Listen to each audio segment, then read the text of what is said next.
Thank you. Oh, thank you very much. Thank you so much for having me. Hello, everyone. Good evening, good morning. I don't know what time of day it is for everyone. It is my pleasure to be here.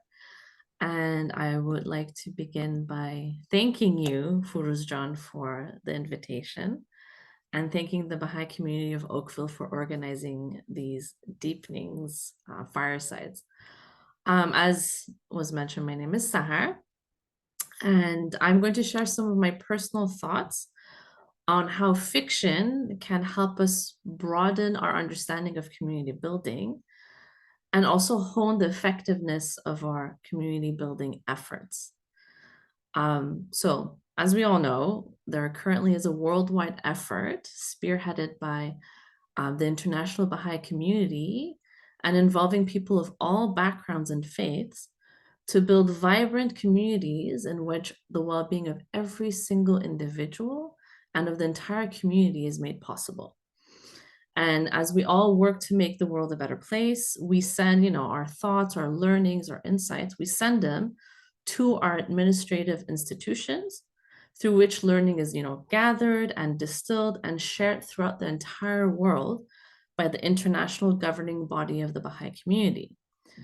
So one of the great things about the structure is that learning is generated by the entire world and then shared to the entire world and can be applied to the entire world. So it means that there are limitless applications, which is great. But also it means that sometimes we start the work without having any idea what it looks like in action. So through a process of action, reflection, consultation, and study, we figure it out. And also seeing the state of the world, we really try to use any means necessary to increase, the speed with which we learn, the efficiency of with which we work, in order to build these vibrant communities as quickly as we can. So one tool that we have at our disposal, which I personally feel we are not using enough, is the power of stories. And the tendency often is that people are like, oh, I'm not a writer. I don't know how to write. I'm not a storyteller. I'm not a storyteller. But the thing is, if we really think about it, every single one of us is a natural storyteller. Because I can guarantee you that in the last 24 hours, every single one of you here has shared a story about something that happened to you, something ridiculous you saw, something silly you witnessed, something unbelievable that you heard about. We all share stories all the time. So, my question now is I've been thinking about this a lot. What if we started systematically applying the storytelling capacity to imagining what this learning gathered around the world could look like in our own immediate environment? That's a question that's been on my mind a lot. And it's also basically where the Sears Spirit Within Club started. So that's one of the books that I wrote. I had it started when I had the amazing experience of being appointed as the first coordinator for a program in my province. Sorry, I was appointed as the first coordinator in my province for a program that is known as the Junior Youth Spiritual Empowerment Program.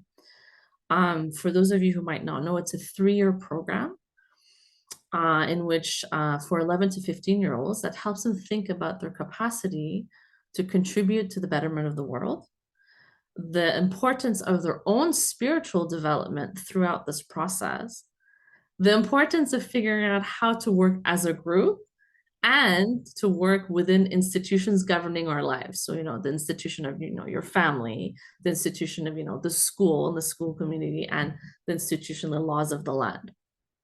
So the junior youth are guided by an animator who tends to be a youth in their late teens or 20s.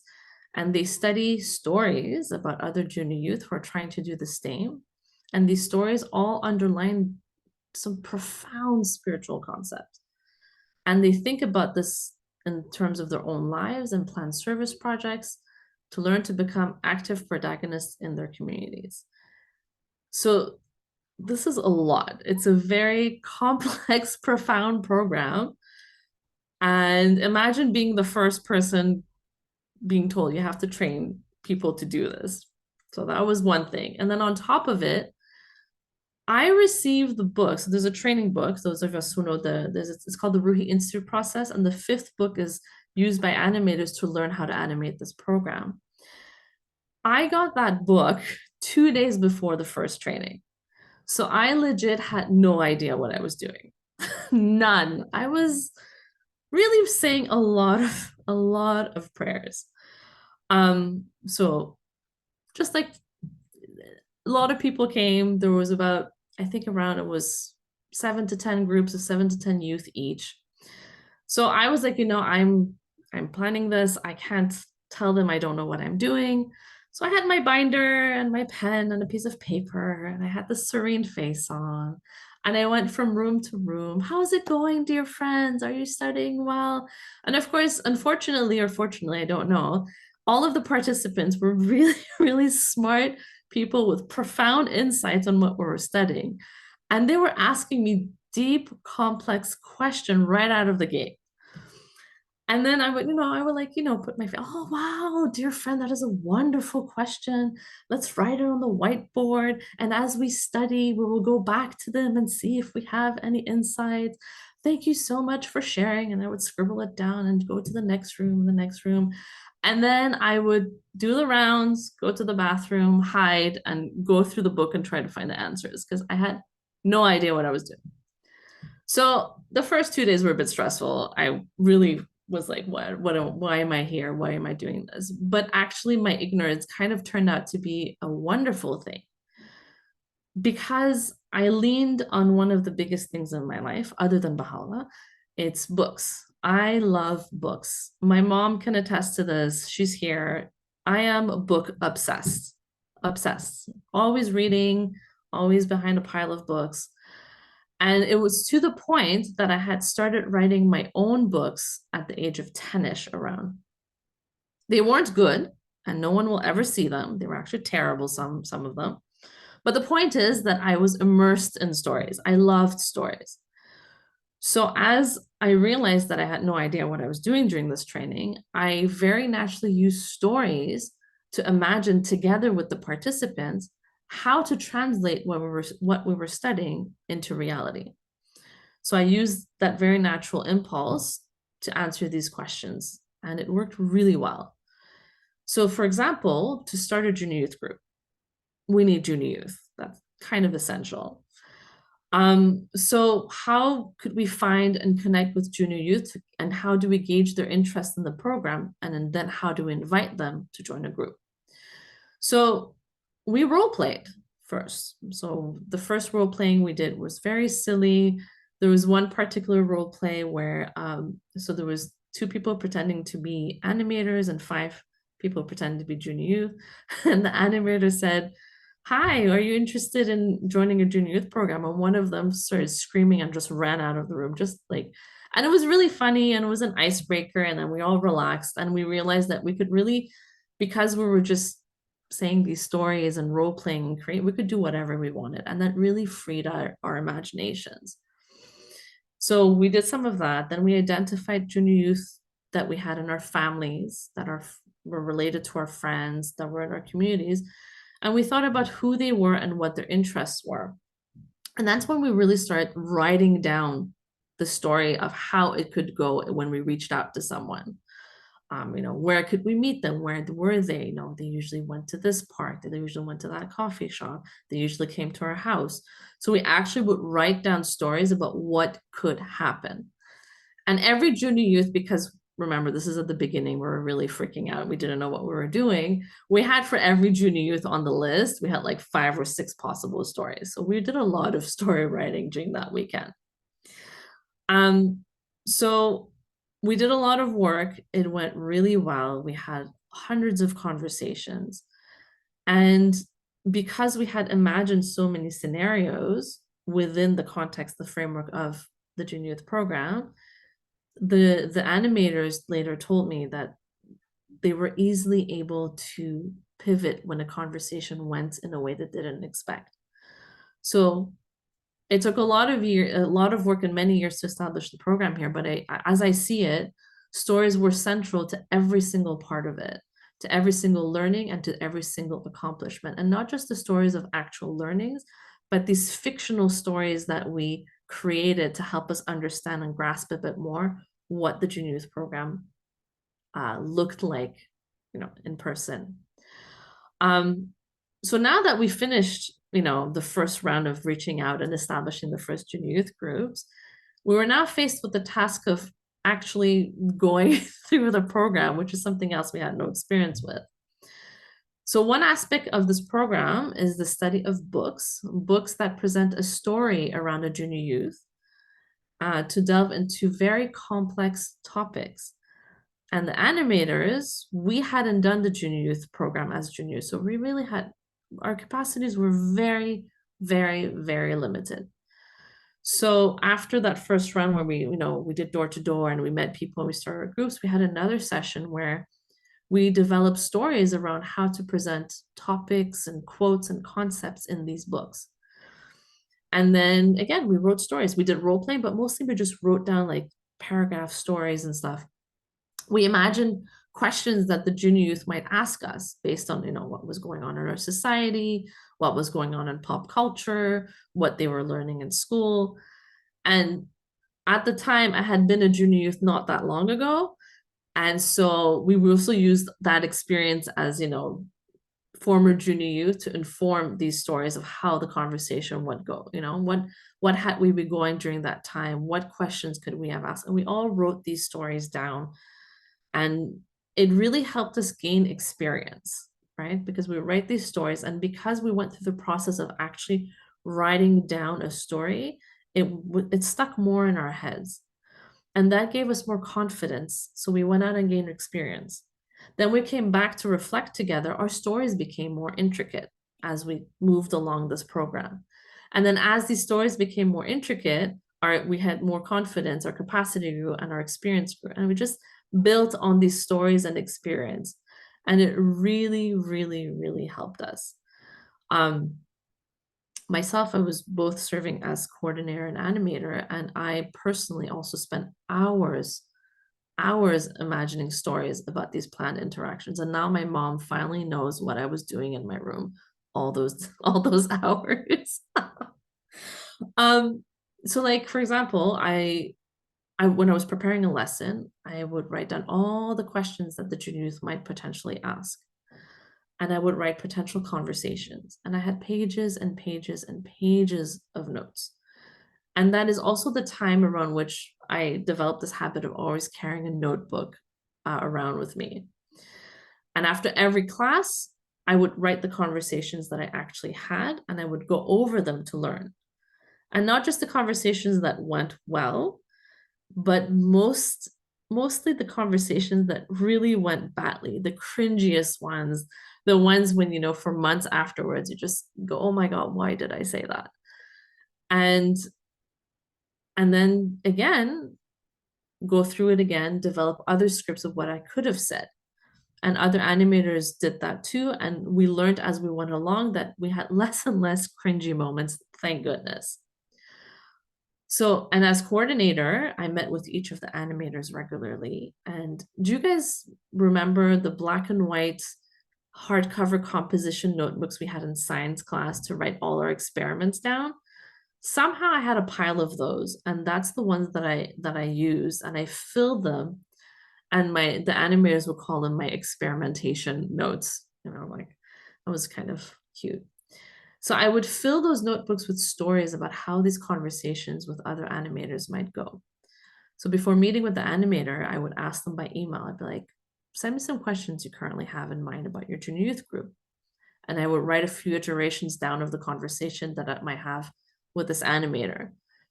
2, 3, 6, 7, I would write a lot, just really imagining what could happen. And then I explored the various possibilities that I could think of and took the time, because I was in my room, I could go back to Ruhi book 5 and I could think deeply about what I would say. I could also take the time to talk to other people. And because at the time I still lived at home, I could go and pester my dad because he had a lot of insights, and I would bother my mom and just, you know, ask them questions and like note things down and like prepare something for to present. Now, something that I learned now that I wish I had known then was that I wish I had also been more systematic about using non-Baha'i fiction to inform my service. So now I do this. I go find when I work with a certain population, we'll have, you know, a certain set of issues, societal issues, personal issues, certain things that I'm not familiar with. I've gotten into the habit of checking out works of fiction to better understand what is going on. And we have to be careful that we don't think that, you know, that work of fiction that we read as a monolith, everyone's experience is different, but it can really give us an understanding about situations that we're not familiar with. And I feel personally it's made me much more effective in developing an understanding of people's reality, which has made my service more effective. So that's something I wish I could go back and tell myself. So as all of this was going on, I had a conversation with Mr. Faribour Sahba, who at the time was looking for contributors to Vara magazine. We talked about the importance of stories in the development of a Baha'i identity, specifically for children, but also for older people.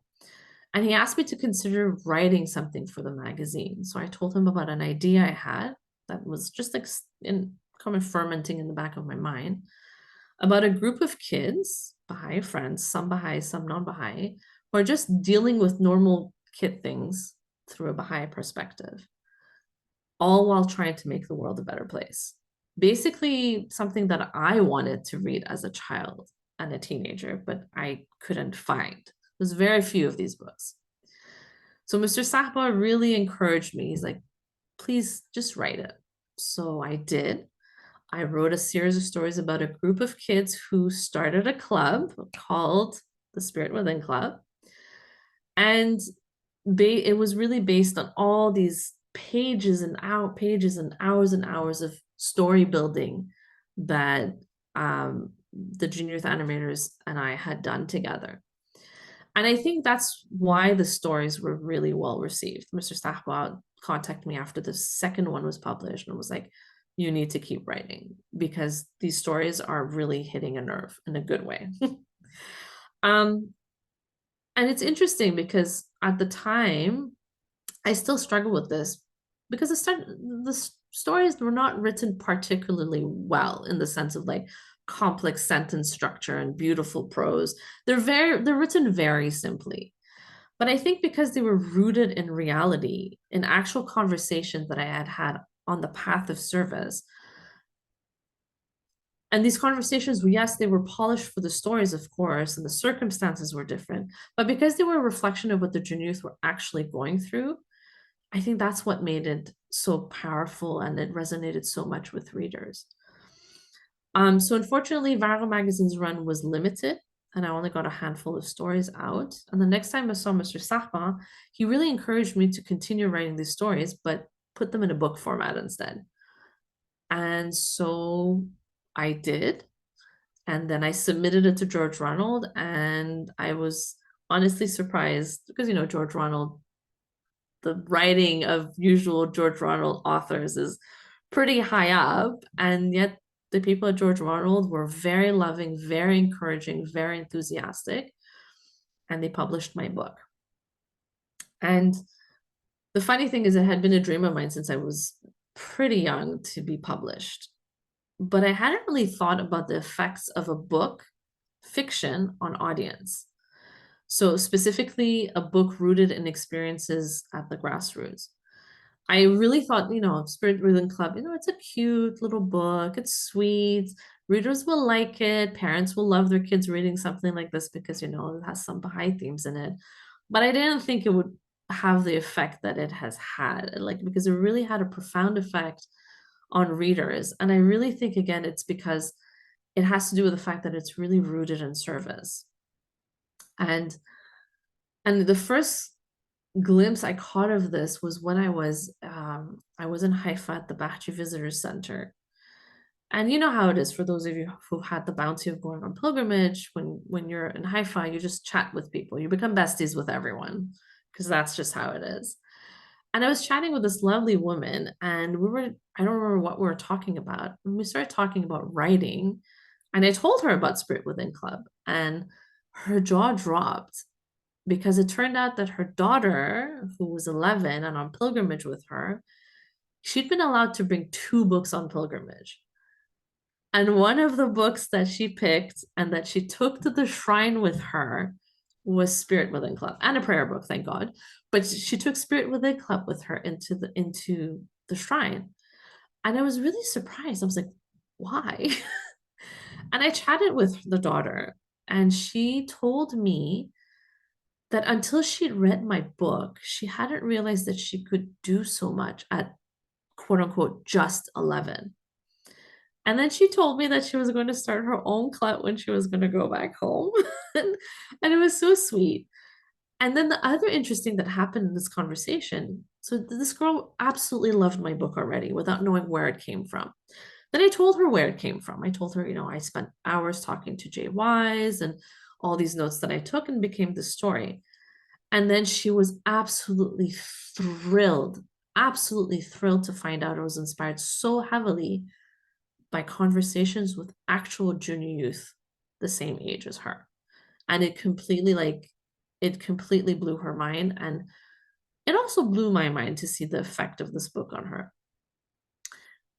So, and it turned out that she wasn't the only reader who realized that although the writings are lofty and the guidance we receive from the Baha'i World Center is rich, but the application can start with a simple group of friends who get together regularly to think about how to serve and learn about how to make a world a better place.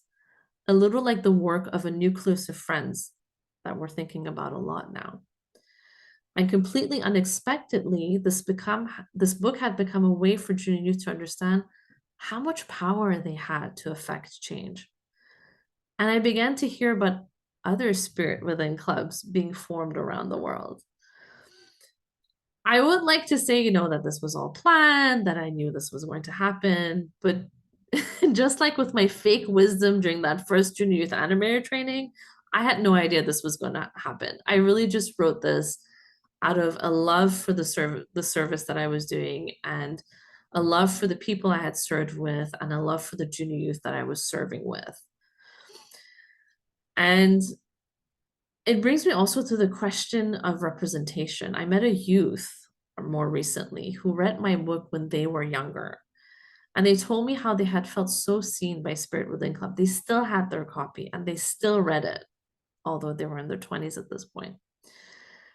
I really remembered it was kind of like when I was a teenager, right? This person told me how they had yearned to see themselves in the pages of a book, but all they could find were stories about kids completely unlike them until Spirit Within Club.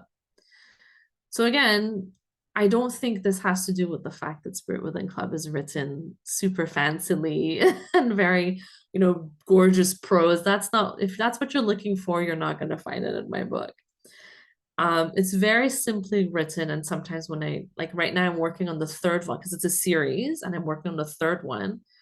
And I actually have the first and second book here. And they have I don't know if you can see, I have all the post-its because I'm doing research to write the third volume. And sometimes I just want to edit so badly the first two. But I think, again, it's because it was born out of a path of service, it resonates deeply with readers who yearn to serve on the same path. And if all young readers see are stories about people their age doing anything but serve, how can they imagine themselves as active protagonists in making the world a better place?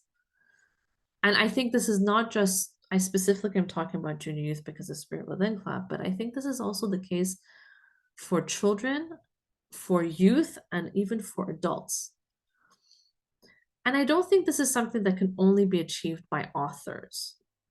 Books are very special, of course, but I think everyone here has access and is probably on social media. I know everybody here has email address because you're all here at this Zoom, so obviously you have an email address. And I've been thinking a lot about what if we use these spaces to share our ideas born out of our imagination of what can be done to make the world a better place.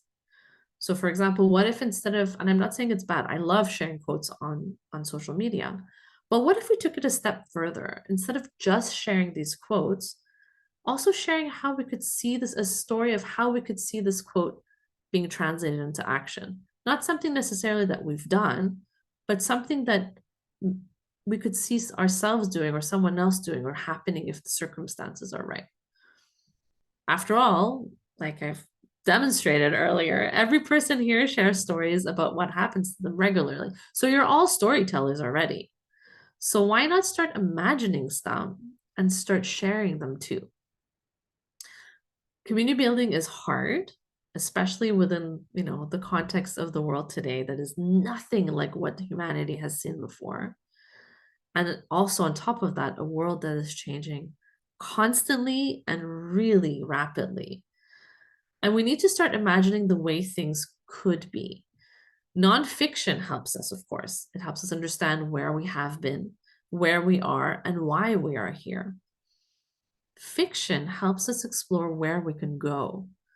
So, for example, way before we went to the moon, we wrote stories about going to the moon. Why not start writing stories about what a vibrant community can look like and how we can get there? Why not write stories about what a peaceful world can look like and how we can get there and how all our little actions of today are related to this, most great peace that we know will come? Why not write stories about what a coherent life of service can look like and what is needed to make that happen? Why not start thinking about coming up with and sharing our vision of what junior youth, and adults could be doing in the world? Why not come up with stories of what each of our communities could look like? This could open up possibilities, just like with our animators when we had no idea what we were doing. It makes us comfortable with exploring possibilities. And it also makes possibilities we didn't realize were there. It opens them up. It opens us up to these possibilities. It makes other people see opportunities that are before them that they didn't realize were there. It might inspire someone who never thought they could do anything to make the world a better place. And we hear a lot about hopelessness right now, right? So what if we can change that through these stories that we tell? It might help us see the unlimited potential within ourselves and others, and might help others see that same limitless potential within them, and help us all find a way to express that potential to its fullest. So when I share things like this, a lot of people push back, I'll be honest. And again, it goes back to this idea of, oh, I don't know how to write. I don't know how to tell. I'm not a storyteller. I don't write well.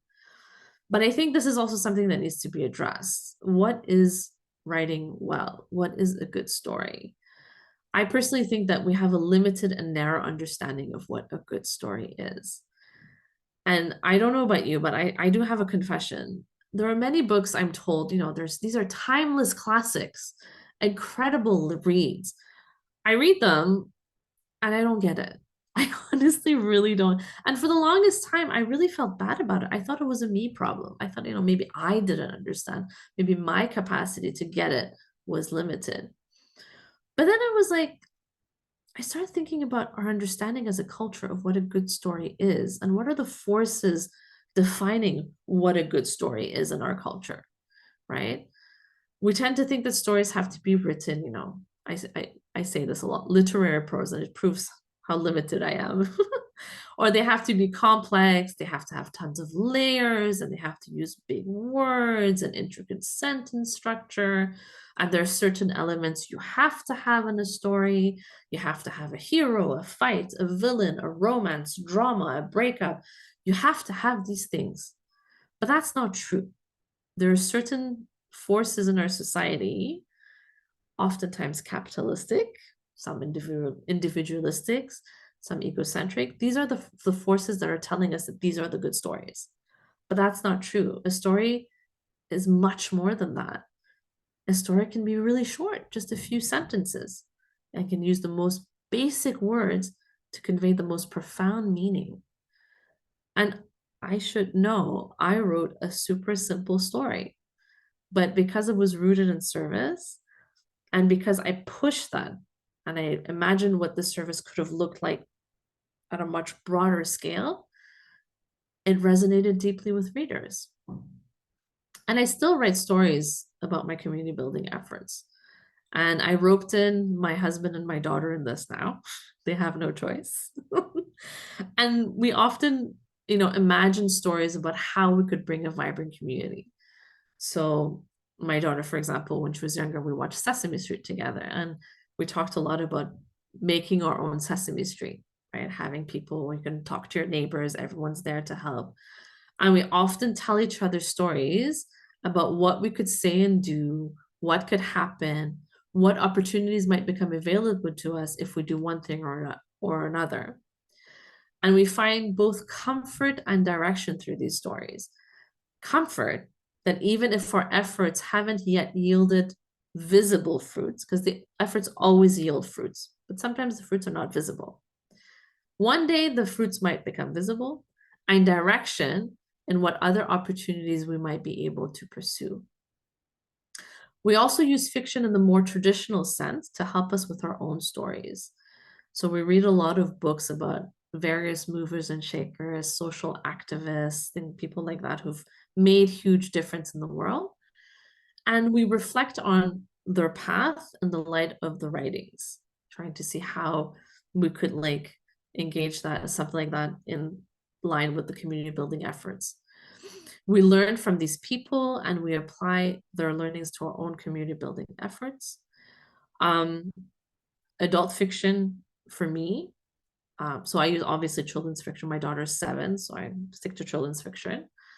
But for me, I have discovered that young adult and middle grade fiction has been very, very useful in my work, not just with junior youth, but also with adults, because there's a certain sincerity, sweetness, and very directness in these stories that really help the thought process about community building for me personally.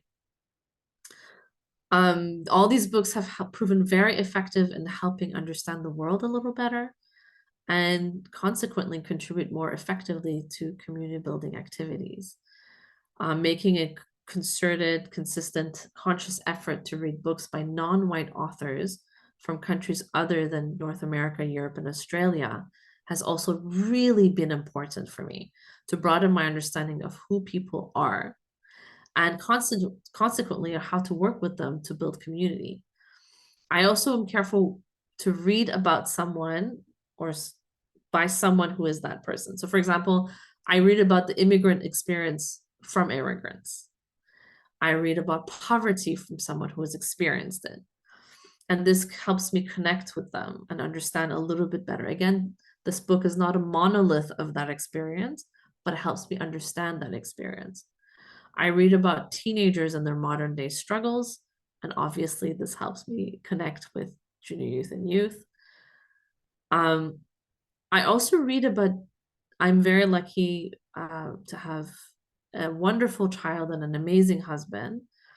So I've started reading about different experiences around parenting and marriage. And I've found that this helps me connect with other mothers whose experience is very different from me, and other couples whose marriages are very different from mine. And it's been such a wonderful way to bridge that gap between their experiences and mine. And I'm learning to be much more careful. I don't have, unfortunately, all the time in the world to read.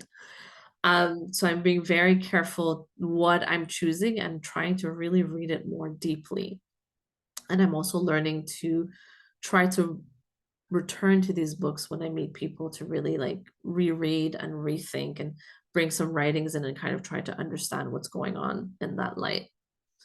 So basically I'm curating my book selection and curating our book selection to read what will help us understand the complexity of the human experience rather than keeping us stuck in an echo chamber of stories that all sound like variations of our one same story. That is so important to help us broaden our understanding of what our fellow humans go through and our ability to connect with them and to work alongside one another.